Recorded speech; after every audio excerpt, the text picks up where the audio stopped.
We're not just doing this for money. We're doing it for a load of money.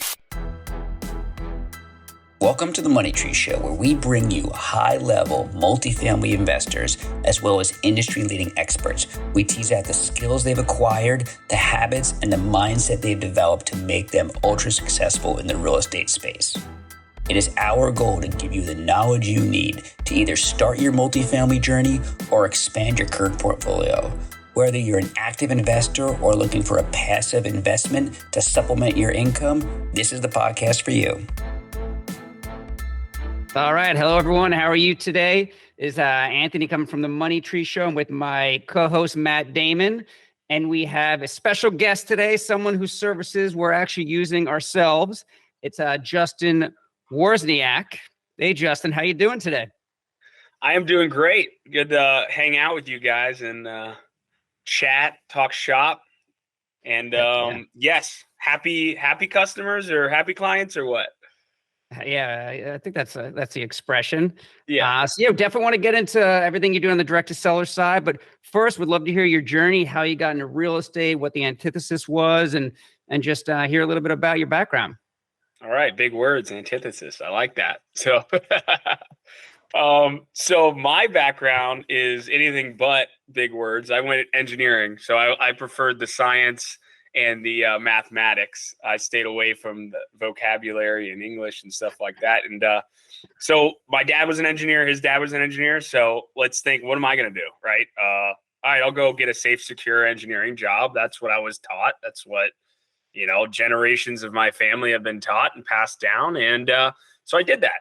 I did really well. I ended up graduating top of my class, probably from the genetics of being engineers for so long. Got into the real world and realized I did not enjoy corporate America 9-to-5 life. So at the age of 25, I actually exited corporate America. I exited my W-2 job.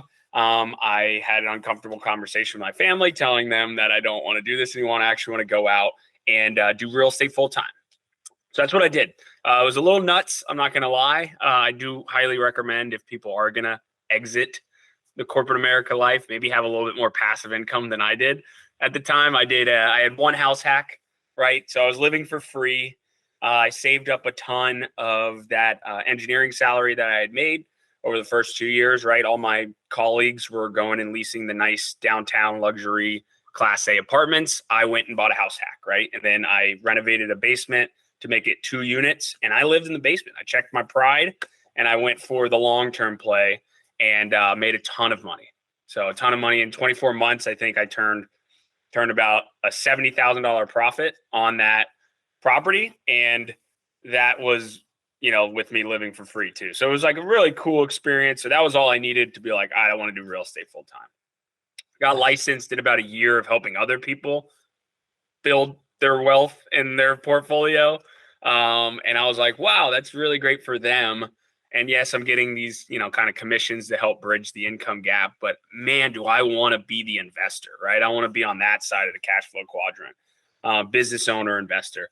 So that's what I did. I joined Mastermind. I had enough education just through brokering enough multifamily deals that I wanted to start buying them myself. Joined a Mastermind for like the network. And that was all I needed, right? So with the help of just kind of the people around me, now I have all the partnerships necessary to just keep buying deals. And as a 28-year-old with no income, technically, because I don't have a job, right? The banks don't love me. But what I can do is I can go out and find deals, right? And that's what I've done. And we've done 4 off-market properties just in the last year and a half. All have been, smaller multifamilies. And those relationships of direct to seller that we've been building over the last, year and a half, 2 years are now starting to turn into, offers on 27 unit properties, 30 unit properties, 40 unit properties, 55 unit and stuff. So we're just slowly getting larger and larger. And we, that's what we want, the 10 to 100 units. But like you guys know, the bigger, the better. So it's good to see that even as off-market properties go, we're able to start finding some of these larger complexes to go after. And, overall, the goal for me, I'm 28, 300 units by 30. That's the goal. And we are chugging along. And, hopefully by the end of when I turn 29, it'll be 100 or maybe 150, depending on how well we do this year. Amazing, Justin. Let's step back to those early days. I mean, going out and buying a single family, turning it into a duplex or even a duplex and like finishing the basement and so forth. What led you to that decision? Was this like the craziest thing that anyone's ever heard of at that time in your family? Was your mom like, what are you doing, man? Exactly. Right. So I think I bought my first apartment building in 2021. That was I think even probably my house hack was probably the first real estate investment property purchased by my family ever. Right. I might have a cousin or something that did, maybe rented out their house or something, but nothing like legitimate purchasing of investment property. So it was crazy to say the least. It was definitely like a smashing of limiting beliefs because I didn't know that it was possible. But what gave me the confidence to get there was one, I stopped listening to my parents for investment and business advice, which cut that if they're listening to this, don't let them hear that. But it's the truth, right? I started listening to guys or gals, investors and business owners that own property and lots of it, right? Because that's the advice that I should be taking because they know how to get to that point of view, get to that point in life in portfolio growth. So that's what I started doing. Started going to local meetups, started attending, surrounding myself with the right people like yourselves, right? People that love real estate, that want to buy more real estate, want to grow portfolio. And that is the secret sauce to like getting confident doing something that maybe your family or your friends or loved ones have never done before. It's funny you say that because like when we bought our first rental property, which is a duplex, I remember my mom saying, "Oh my God, I know people who have lost money renting property." I'm like, yeah, well, I mean, we probably also know some people that have made some money too, but everyone remembers there was that really bad tenant that, so forth. So Always it is funny. Everybody has like a war story when it comes to real estate. So it's like, that's also why I love real estate. And you guys probably love it as well, is real estate is like shelter, right? Which is an essential need of humanity. So as a result, everyone can connect to real estate, right? When I was doing engineering, I could see people's eyes glaze over when I started talking about what I was doing because they're like, that doesn't, but maybe a few people would understand and really relate, but everybody can relate to real estate. But the downside is that everyone knows someone or Uncle Eddie that freaking had no business being in real estate, didn't have the education, didn't have the, the support system around them, and maybe lost a bunch of money. And so that's going to stick. And that story is going to get passed to this family, to this family. Next thing you know, there's, one bad incident about, one bad apple in the real estate world might affect 20, 30 people from achieving financial freedom through real estate, which is what we're all doing now. So just out of curiosity, you listen to. What's your parents saying now that you're, you've got some deals under your belt? Are they on board yet? Or what's the current? My mom is definitely on board. She's always been like I don't care what you're doing as long as you're enjoying yourself. So she clearly sees me enjoying myself a lot more. Almost to the point where she's like, "Oh, well, I'm glad you're in real estate. I'm looking to retire soon. You can handle like my retirement and like making sure that happens." And I was like, "Okay, great. I'm more than happy to help out." But I still do advocate for the education side, right? Just because I'm your son, obviously I'll take care of you.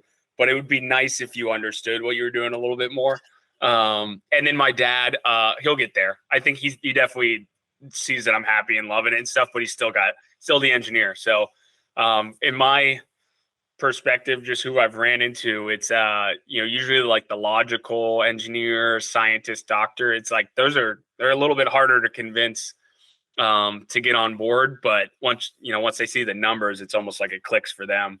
Because that's kind of how they speak, right? Numbers rather than, like emotional feel of going into real estate, financial freedom and stuff. They're like, whatever. Show me the money.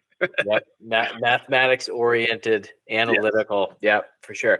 All right. So take us back. You were working as a broker. You started, helping others. Were you working in commercial real estate, residential real estate? I was still working. Technically like a residential real estate license, but we were doing it's like we niched down of just working with investors, and we were doing, we did a couple single family homes, but it was really like duplexes and quadplexes, and we did up to a 16 unit property, so it was like kind of in that range of 2 to 10 most of the time, and that just gave me the understanding of how a transaction goes down, and also allowed me to work with investors rather than more on the residential side, which I have no business representing people on the residential side, like kitchens, bathrooms, floor. Like, I don't care. What's the number? Like, how much is it making? How much you putting in? What's the ARV? Like, that was the stuff that I could day one comprehend and add value to, clients. So that's why I went after that. That's a good deal. And then could you give us an example of, I know sounds like you start off with a few smaller deals. So if you give us something that like someone just starting out could sink their teeth into, and then I know you've done some bigger stuff. So I'd love to hear also, from, start to finish on the bigger stuff, how you found it. I know you love the direct to seller model, how you found it, how you, got your partners, how you financed it, and how you brought it to full scale. Yeah. I'll touch base on the first property we ever purchased on the multifamily side, which was a 10-unit property, and then I can go into kind of like an ongoing deal that we're looking to put under contract, and kind of the cool stuff about it that's a little bit larger of an asset. But like anyone just getting started, it's not necessarily a difficult thing to do real estate, but there are a lot of limiting beliefs that you're going to have to kind of get through on that first deal. And one is always going to be money, right? A lot of people assume that they have to save personally. They need to have enough money to, for the down payment and the renovations and stuff like that. And so they start saving up. Whereas the strategy that I went after was, if I can find a good deal, I know people are going to want to invest with it. And as I won't have 100% of that, the ownership in that deal. That's fine, but I'll now have awesome partners to work with on that particular property. So the first one we did was a 10-unit property. We actually got it off of a text message to the owner. This was like before we really were even understanding what we were doing, the like off market direct to seller. We just kind of were like, all right, we had a list of properties. We had gotten some phone numbers for the owners, and we were like, all right, well, we'll just kind of, we were like hand texting them, like typing it out. Right. And it was just a simple little like, hey, we're interested in buying in the area. Would you consider an offer, dash Justin. Right. So they just, and it worked. The guy just had a 10-unit apartment complex, didn't want it anymore. So we ended up buying it at an absolute like steal of a deal. We bought it $35,000 a unit, which is, like I invest in the Midwest. I don't know if we've talked about that. I am the cash flow cowboy, and I invest in the Midwest because the cash flows in the Midwest, right? So you're still able to buy deals that low. But it was a great asset, 1995.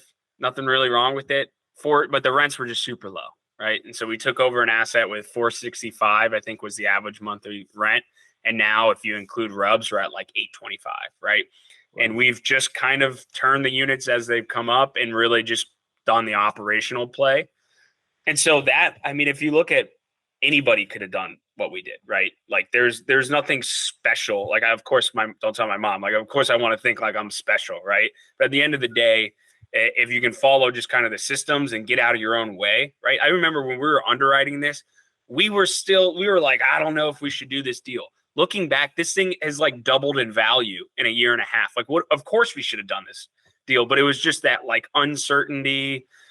We didn't know what we were doing. And it was actually, we were able to bring it and show it to a more seasoned investor and got their opinion. And they were like, yes, of course, do this deal, right? It looks good. The numbers look good. And so, that would probably be the flip side. One is anybody can do it. But if you do have someone in your, maybe go to a local meetup, maybe join a mastermind or someone a little bit more seasoned that you can just do like a confidence check with, that'll be helpful just to kind of get out of your own way and then, go after it. So just to give you a quick reference point on the pricing, that's like, so 1995 build, $35K a door. Me and Matt buy 1895 builds, not even kidding, in Massachusetts And if we get it for 135 a door, we're excited. We're like ecstatic. So that's It's I don't know, crazy. Matt. We got to start looking Midwest, maybe. Midwest. Yeah. That's it. That's How'd you once you text the guy, you got him on the phone. How do you negotiate the deal? How did he just give you a price and you knew it was a good deal? Or, because it sounded like you were just starting out, almost a little bit over your skis, just kind of learning as you go. How the pricing and negotiation go? It is kind of crazy how many people have just given me the price that they want, because it's usually like an owner who's had it for many years and stuff like that, and then they're looking to retire and they have a price in mind. Those are I'm going to say those are the ones you want, because they usually if they're giving you the price, then you're not having to do this little back and forth negotiation dance and figure it out. But even if they don't, you still have the upper hand doing direct to seller, because you don't have the competition of it being on the market. And, having, this song and dance that when you're working with a broker on the market, like they could be, yeah, we have a couple offers coming in. And then, so you're like freaking out. You're like, all right, I have to go to my absolute maximum price just to get it to work. And then you find out there was, no other offers, and you paid extra for really no reason. So that there is this case, this 10 unit, we got told $350,000 for 10 units.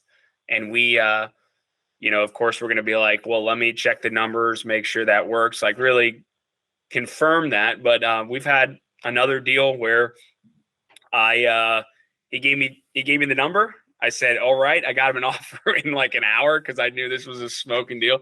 And he found someone else that was obviously getting, like, in the 2 days afterwards, found someone else that was going to pay him more.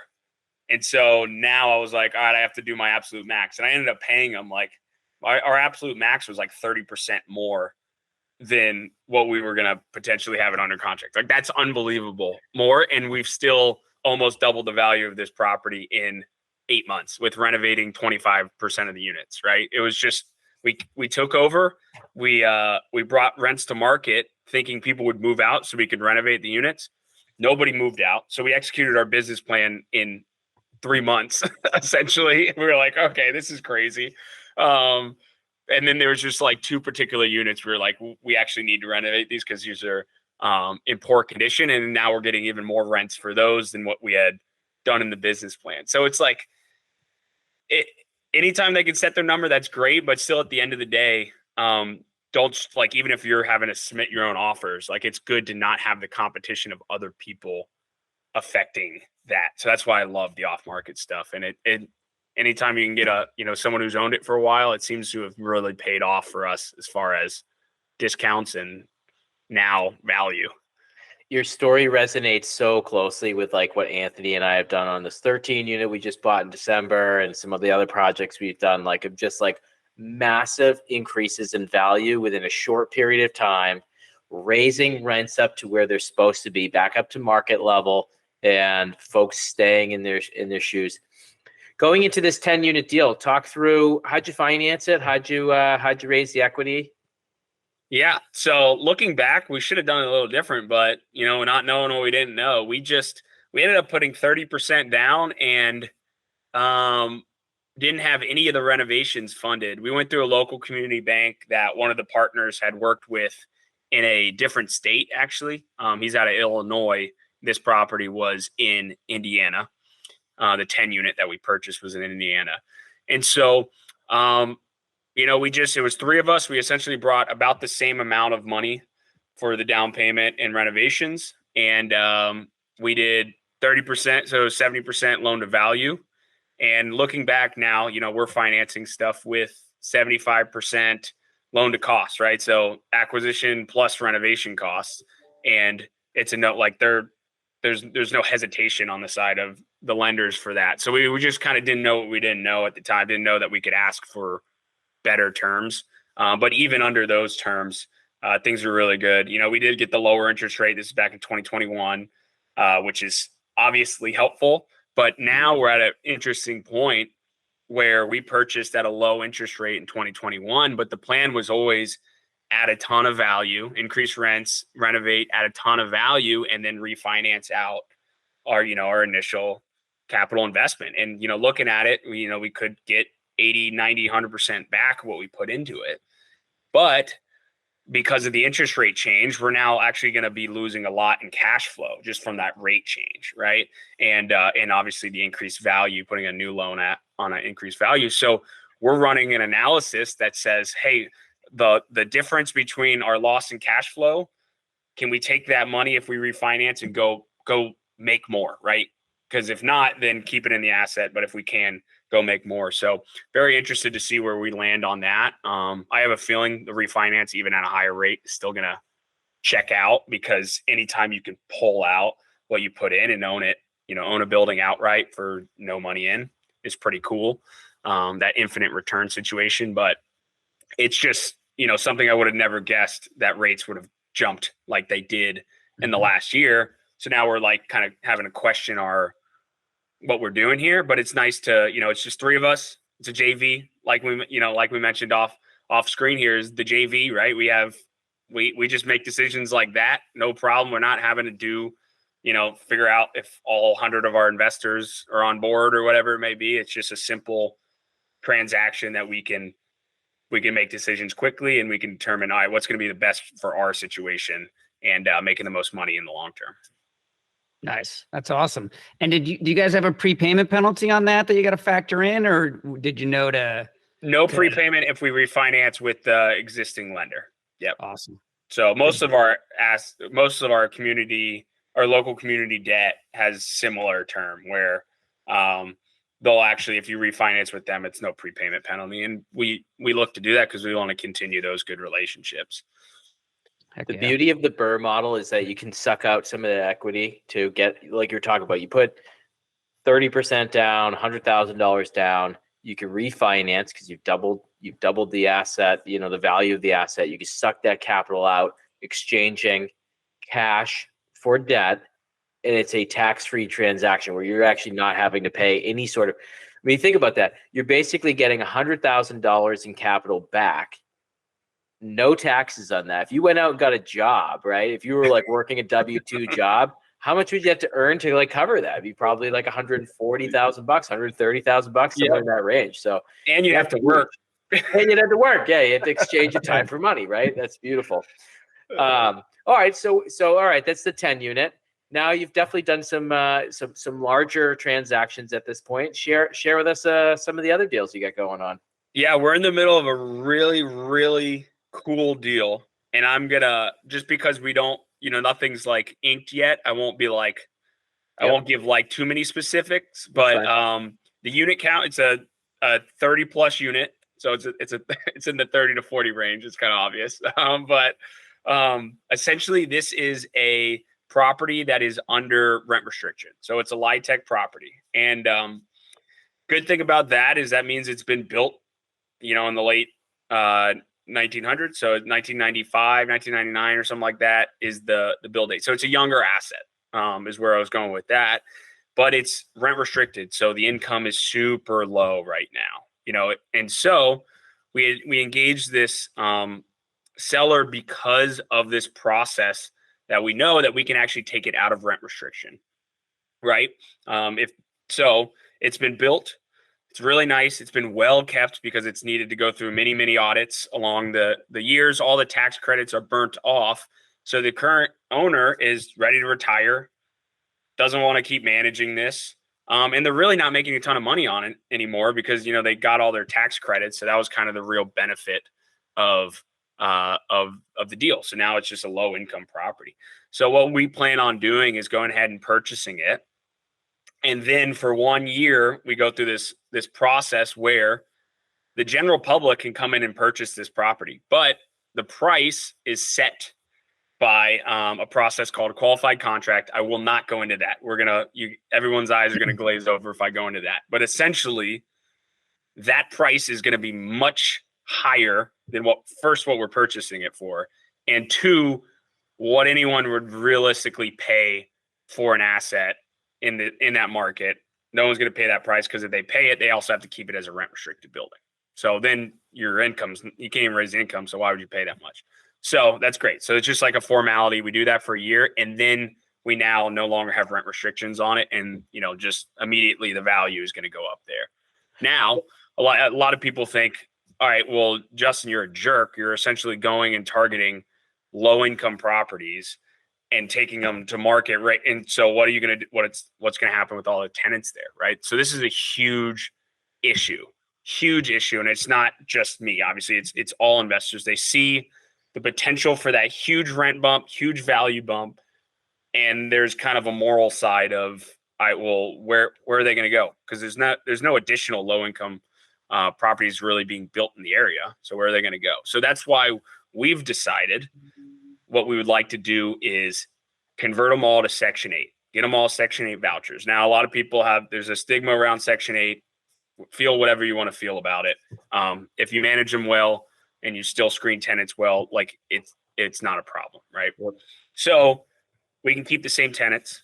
We can keep them all there.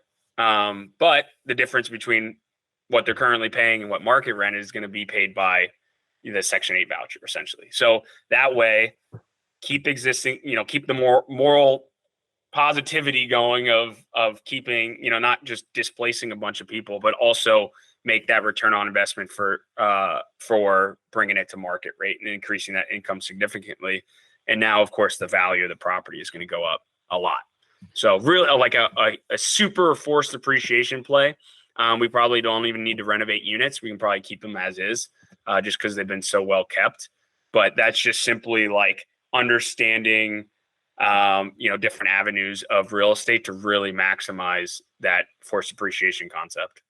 You're talking me and Matt's book. We didn't even discuss this offline, but we pretty much did a very similar thing with the 13 unit.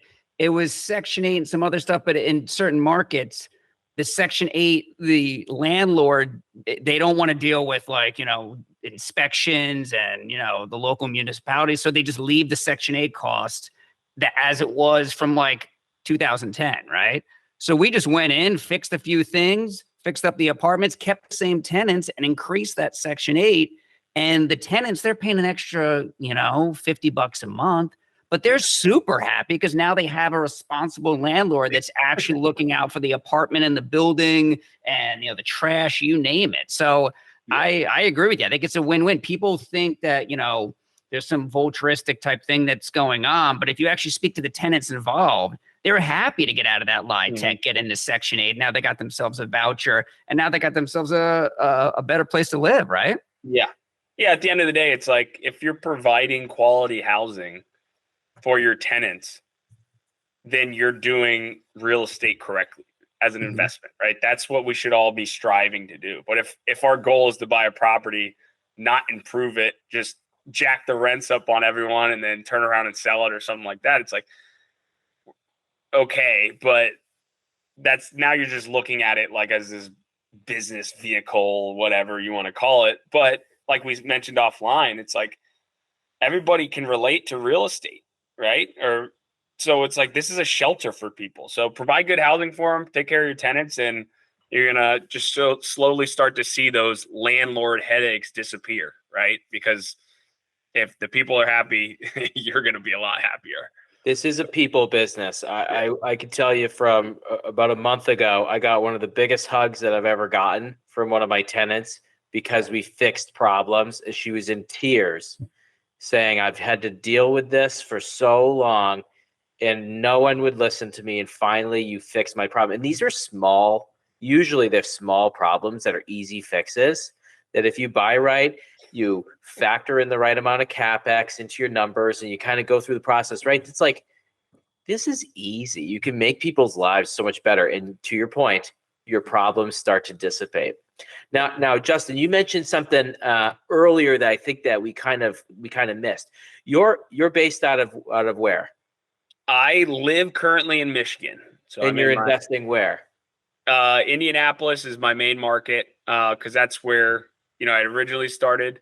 Yep. Moved to Michigan after one of our properties, I think. So been investing from, I guess, out of state for the last 2 years. Talk to us a little bit more about that. You're an out of state investor. You're excelling at it. how do you manage the clogged toilets? How do you handle all this stuff, right? I don't. Yeah, of course. We pay third-party property management for all of our assets. Just, build it into the analysis. I don't recommend. Property management is a tough business, right? So unless you're going to build it as a business, self-management, it's for me, it's if I'm self-managing something, that means less time I'm spending finding more properties to buy. And that's the best and highest use of my time is more properties to buy, right? So that's why we're more than happy to pay third-party management and then just do the asset manage the managers, right? So that can be done from a computer, right? So the day-to-day is handled by the property management company, and then we'll get on calls at a certain cadence per month or per, biweekly or whatever it may be, depending on that asset. And you can manage it from your computer and then just, plan times to maybe go check out your asset. Or in our situation, right, I have partners who are in those areas who physically live there. So I don't necessarily, I travel to Indianapolis a lot just because I have family there and, we have our assets there and we're looking to buy more and stuff like that. But technically I don't need to travel there. I have someone on the team who could be there and just kind of check in on the property because you obviously want to, have a good management company, but you still want to quarterly at least, just get some eyeballs on the property and make sure, it's still standing or whatever it may be, right? Just kind of for peace of mind. So that can be done with boots on the ground. And I think that's a huge component of our business is this quote unquote boots on the ground. So we do it in our, not just for the properties that we own, but we also do it for our off market deal finding business, right? So how we have that structured is, we have a cold caller who's making a VA cold caller who's making the initial reach out, right? Connecting with owners. That is better use of their time than that is of my time, right? I'm horrible at just staying motivated to just call a bunch of people, right? So once they get it connected with someone, then I have people for each market that can actually go meet owners in person, go check out properties, whatever it may be, to build the relationship that then we can go ahead and purchase the property off market. And then I'll just come in as more of this putting together partnerships, offer negotiations, right? You can negotiate an offer from anywhere in the country, right? We have this beautiful thing called a laptop, right? So that's kind of how I'm able to do this is leverage boots on the ground for just the activities that are necessary. But for the most part, right, what we do is kind of like a system, and you can systematize stuff and work off of a laptop from anywhere in the country. We have a partner who lives in New Zealand who does asset management. So you can do it from anywhere in the world actually and still have success. Yeah, that's one thing that I've really noticed about really any business, but definitely real estate. Like when I was trying to, I did the direct to seller thing for my New York properties, had some great success. But when I tried to scale it, it was difficult, right? And then I have a full-time job still, so I'm in sales. I'm best at dealing with owners, right? That's where I shine. So for me to, text or call, 1,000 people in a week's just not going to happen. So the three of us, connected, and you showed us your service. Can you go into a little more detail on the service and how it works?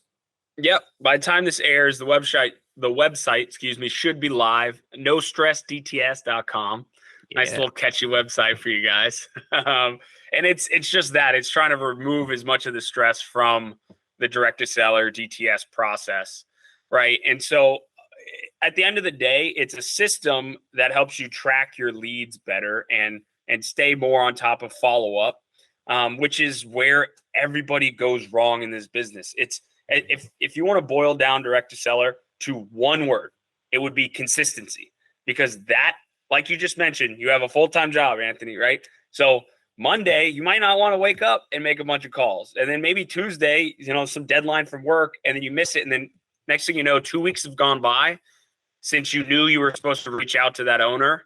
And that's all it takes. They've forgotten about who you are. You're having to rebuild that relationship from scratch, which is a waste of time, super inefficient.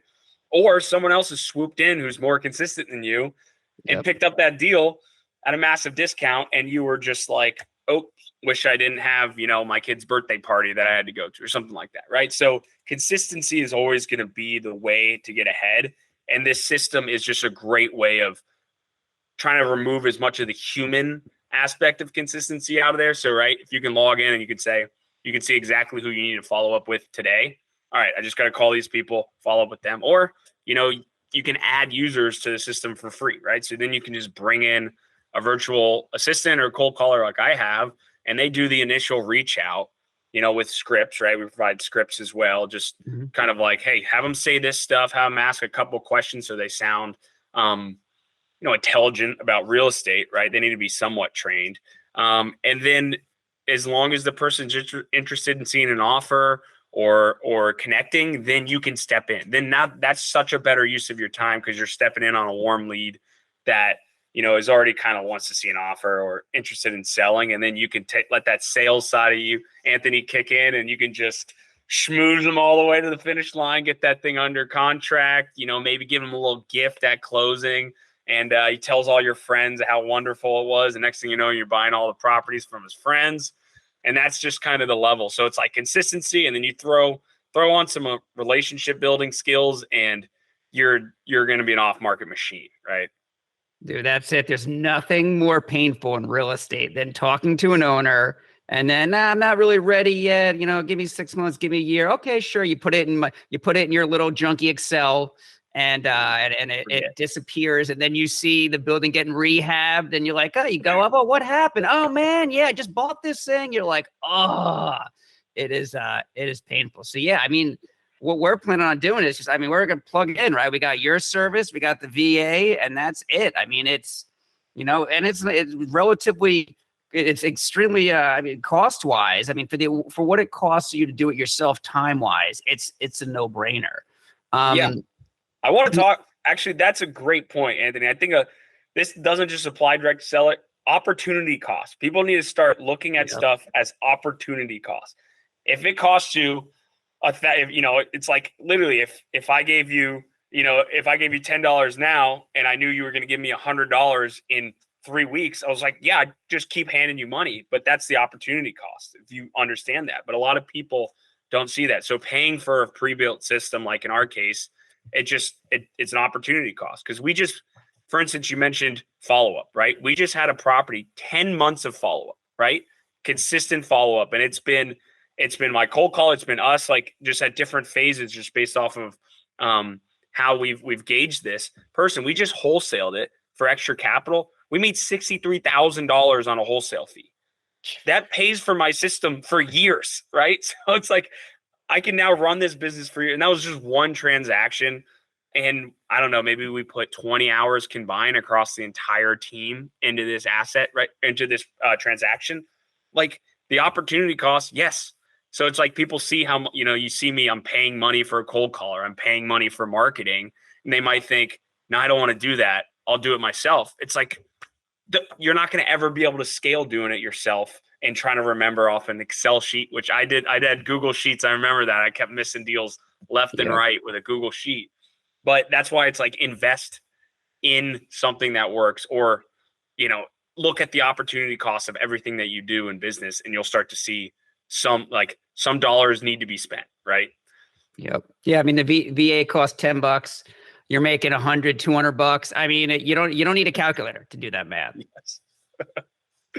It's the same is true with property management, right? Like I've self-managed, Anthony, you've self-managed. I think we've all self-managed over the years.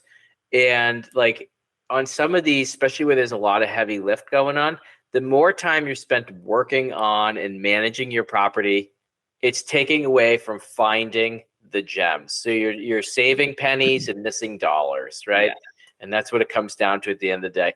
I love how you shared about that wholesale. I think that it's so true that like the money's in the follow-up and that's where we all fail. So I'm excited to really dive into your system, Justin, and make some progress in our business. And we're in the residential space and the multifamily space. So I think it might be something that's scalable across both. Oh yeah, definitely. At the end of the day, it's like, if you want to find any off-market properties, regardless, multifamily, anything, it's like just be consistent with following up with people, because 90% of the people are going to fall off, especially when you hear, I don't want to sell right now. For some people, it's like, all right, that's a junk lead. What are you talking about? That's a future follow-up. Set a 1 month, maybe 3 if they're like really adamant about stop calling me. You still need to follow up with them, because that's what happens months later. This light tech property I'm talking to you about, we've been talking to her for years. And now it's going to make me a ton of money if it goes through, which fingers crossed it's going to go through, right? So I just follow up, right? It's not like that difficult. It's like a text message once a month, right? You can do that. Anybody can do that. And this doesn't apply just to off market. If you want to go through brokers to find your deals, you need to be top of mind with those brokers. So you need to also be following up, be top of mind. A simple text message every 2 weeks or every month, or an email every month, that's huge. They remember who you are. They see you're actually trying to find deals versus waiting for them to call you when they have a deal. Good luck, right? Yep. You're not, unless they're, you got a really, really strong relationship with them, which most of us don't, as much as we want to think we do, it's not going to happen, right? So you need to be the person taking initiative to follow up. Dude, you might have to switch your name from the cash flow cowboy to the consistency cowboy. Damn. That'd be great. Yeah. Yeah. I've just came back from Nashville at a short-term rental event, actually, because we did convert one of our buildings to Airbnbs. And you mentioned opportunity costs through property management, right? That in itself is a totally different beast. It's very hands-on. We pay our property management company 20% of gross income. And people are probably cringing at that number listening, but they do everything and they make the incomes triple. So it doesn't matter if I'm paying them more of the gross income, because they're making so much more, and they're handling all the day-to-day and everything like that. And I can go find more deals, right? So what I meant to say is I was in Nashville for this conference, right? And I left my cowboy hat. I left my cash flow cowboy hat at the office. And I'm like, what am I doing? This is like my opportunity to shine. Everybody has cowboy hats on here. Nice. Dude, that's awesome. Well, listen, we want to be, conscious of your time. Give the audience some, some contact information, some info on the service. What's the best way to reach you and find out more about the service? Yeah. If you want just some interesting content, Cashflow Cowboy on Instagram and Facebook. That's where I'm most active, just posting stuff, having fun, enjoying this real estate journey of 300 units by 30. And then if anyone in the audience, listening wants to go down that route of direct to seller, maybe you're struggling in your current direct to seller, your Google Sheet isn't cutting it, and you want to invest in a system, that's when you can connect with me either through social media or directly through the website. Should probably be active by the time this launches. NoStressDTS.com. NoStressDTS, direct-to-seller.com. Nice. Well, when we find our first deal from your service, we're going to have you back on as well. Let's go. And we'll promote that and everything too. We'll get you guys on the website as a little testimonial. We'll get your pictures on there and everything. Be great. Amazing to have you on the podcast today. This was an awesome episode. Appreciate it. Bye-bye. Thank you for listening to The Money Tree Show. We hope to inspire you to achieve financial freedom. To see a sample real estate deal, head over to www.themoneytreeshow.com.